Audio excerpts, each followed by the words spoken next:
पूर्वी माझे आई वडील ज्या भागातला नगरसेवक होते त्या भागामध्ये आम्ही बऱ्यापैकी जवळपास 3 उद्यानं केलीत.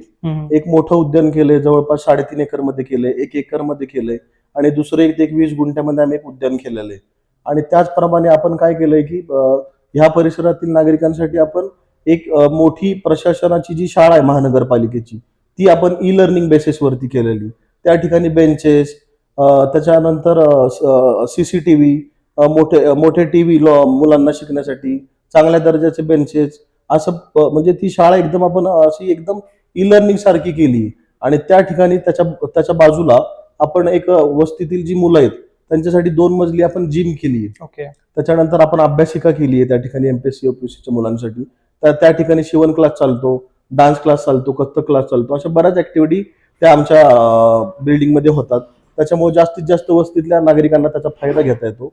त्याचप्रमाणे माझे वडील नगरसेवक असताना वस्तीतील नागरिकांसाठी डॉक्टर बाबासाहेब आंबेडकरांच्या नावाने एक हॉस्पिटल उभारलंय. 3 मजली हॉस्पिटल आहे OPD बेसिसवरती. तिथं रोज हजारो लोक तिथं उपचार घेतात OPD बेसिसवरती आणि ते प्रशस्त असं आपण मोठं हॉस्पिटल तिकडे उभारण्यात आलेलं आहे. माझं जास्तीत जास्त माझ्या ऑफिसमधनं आधार कार्डची कामं, आयुष्यमान भारत कार्ड वाटप मी केलेली आहेत आणि ज्येष्ठ नागरिकांसाठी मी वयोश्री कार्डचं मी वाटप माझ्या ऑफिसमधनं केलेलं आहे. जास्तीत जास्त ज्या नागरिकांच्या समस्या आहेत ज्या प्रशासनाच्या रिलेटेड आहेत ती कामं आम्ही जास्तीत जास्त करतो.